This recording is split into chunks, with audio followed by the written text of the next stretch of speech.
Well, yes, friends, the famous story of the road to Damascus. It is well known enough in church circles and even in popular literature that writers tell of their own Damascus Road experience, namely a time when they were tossed or turned by the power of God, and if not believers, at least the power and presence of the forces of the universe.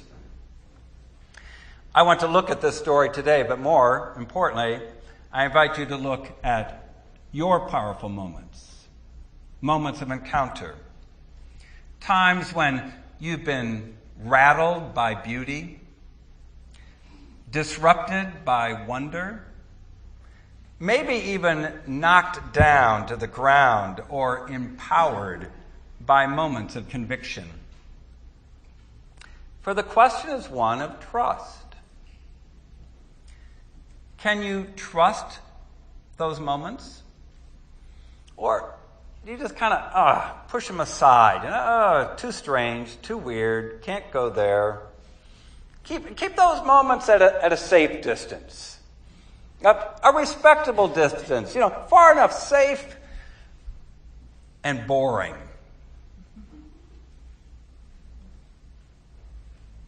It's a great story, isn't it? Scene 1, on the road.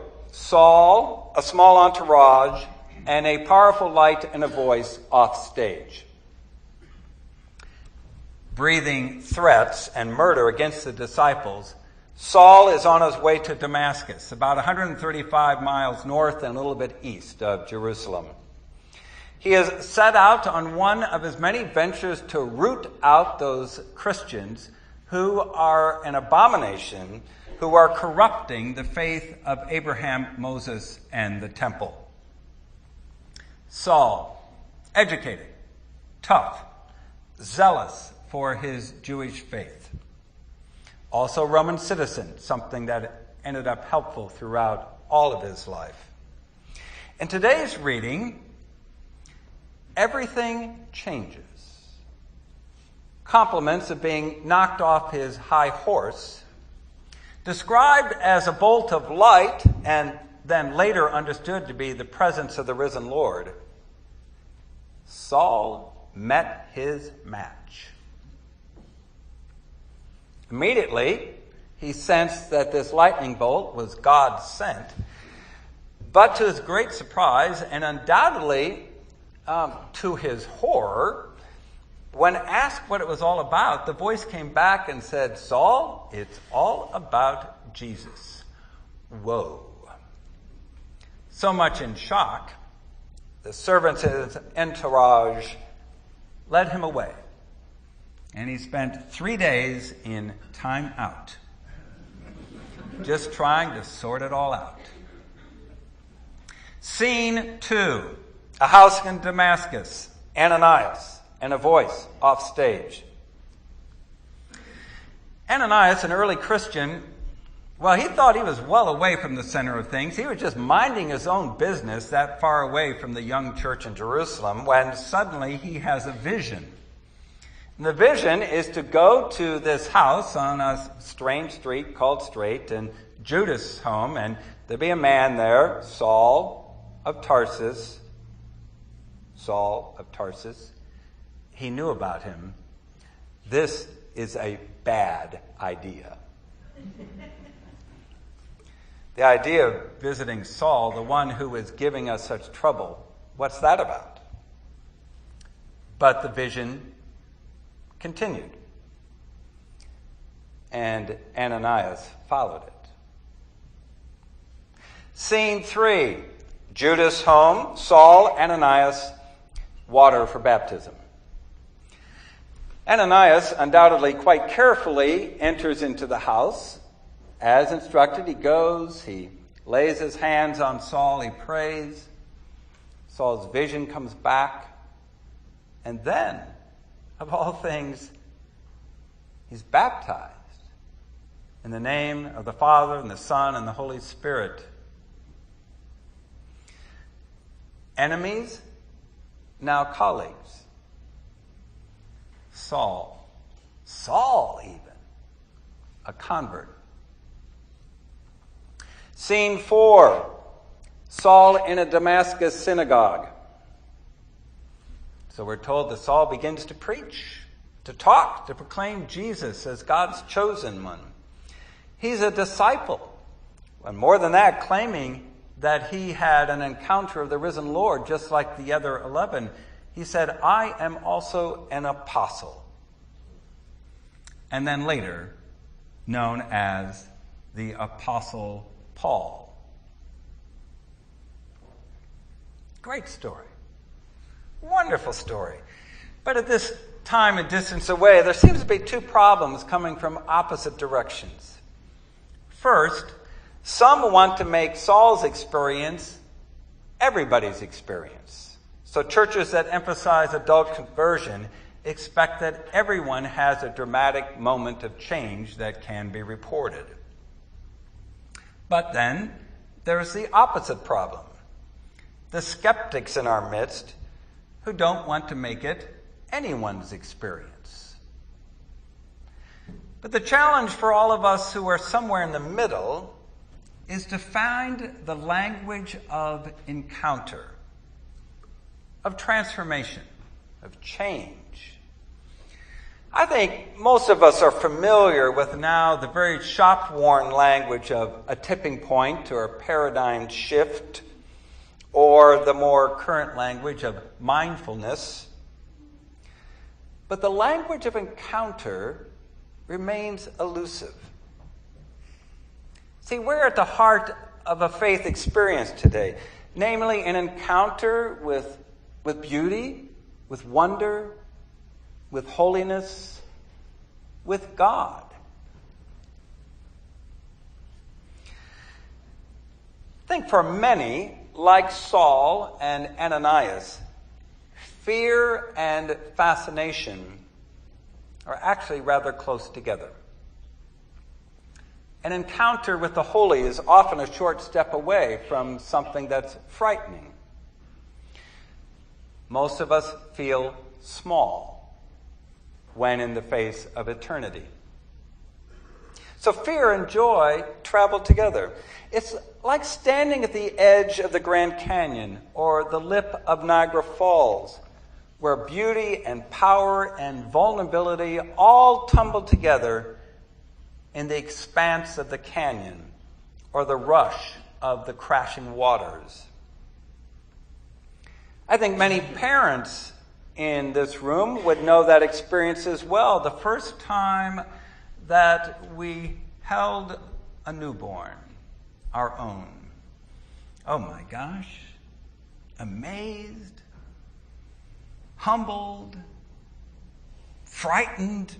Oh my gosh, what do I do now? They're going to come home and live with us. So fear and faith and fear and joy are always living together. Or possibly, you know, the experience of the rush of that first day of walking across the campus you so wanted to attend.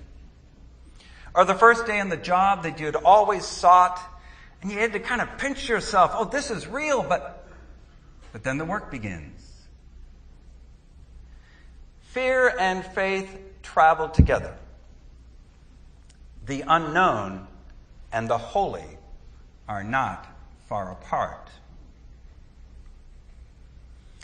James Loder, a Christian educator within the church, is a marvelous description of such encounter and of convictional knowing. Said that most of us spend our life living in two dimensions, self and world. But the shift to faith is living in four dimensions: self, world, the void, and the holy. Now, animals, to our knowledge, simply live in the world, reacting by instinct and responding to the environment. We humans, on the other hand, have an awareness of self. We have the blessing and the curse of imagining our non-existence. Time well before we exist and time well after our fleeting years. And beyond the self and the world, we can encounter the void, darkness, the pit, nothingness, meaninglessness. The void, as Loder describes it, is the third dimension of being human. But it has many faces, such as absence, loss, shame, guilt, hatred, loneliness, the demonic. But then, there is the fourth dimension. We have the potential and the ability to dwell and encounter the holy. Beyond the void is the holy. Beauty, wonder, God. To live in faith is to live in all four dimensions: self, world, void, and holy. Now, Ananias trusted the holy. I find today that's the key to this account. Now, Saul trusted, kind of, but it's sort of like Saul didn't have much choice in the matter, did he? I mean, he just got whacked down and he was waiting to be lifted back up. But Ananias had choice. He trusted the vision and acted. Saul may be the main character of this whole story, but Ananias is the actor. And it's all about trust. Really is the bottom line of faith. I mean, we work hard, we think hard, we have good theology, dogma, we write creeds. But, all of those are tools, not ends in themselves. They are tools to help us move in the direction of trust. Trusting God, trusting a vision, trusting the way. That nice twist. Remember, the way was the name of the early Christian church. Albert Schweitzer's Road to Damascus story is wonderful because it's not dramatic at all. He was not thrown to the ground. But in 1904, Schweitzer was a very promising, bright student, kind of wandering, trying to figure out just where he would find his niche and sense of what he needed to be about. And there was a certain person in the set of offices of students, a Miss Sherdlin. Don't know anything about her. Turns out she's the hero in this story. Miss Sherdlin would leave copies of missionary journals on Albert's desk, just to see if he would pick them up and read it. Flipping through the magazine one day, he landed on an article entitled "The Needs of the Congo Mission." Schweitzer records the following in his memoir. The conclusion ran, "Men and women who can simply reply to the Master's call, 'Lord, I am coming,' these are the people that the church needs." The article finished. I quietly began my work. My search was over. That's it. That's it. The great Albert Schweitzer. He read an article that had been left for him by Miss Sheridan, and he went, I guess that's it. Remarkable. That quiet and unassuming.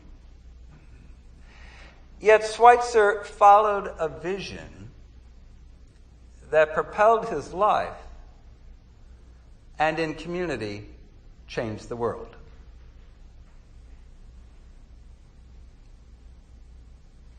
He trusted the vision. I could see spending my life with you. Well, yes, I could imagine that as well. Well, so, shall we get married? Well, yes, let's get married. Trusting a vision. Acting on a hope. Living in faith. I I could imagine. What are you imagining? What do you envision? Might you trust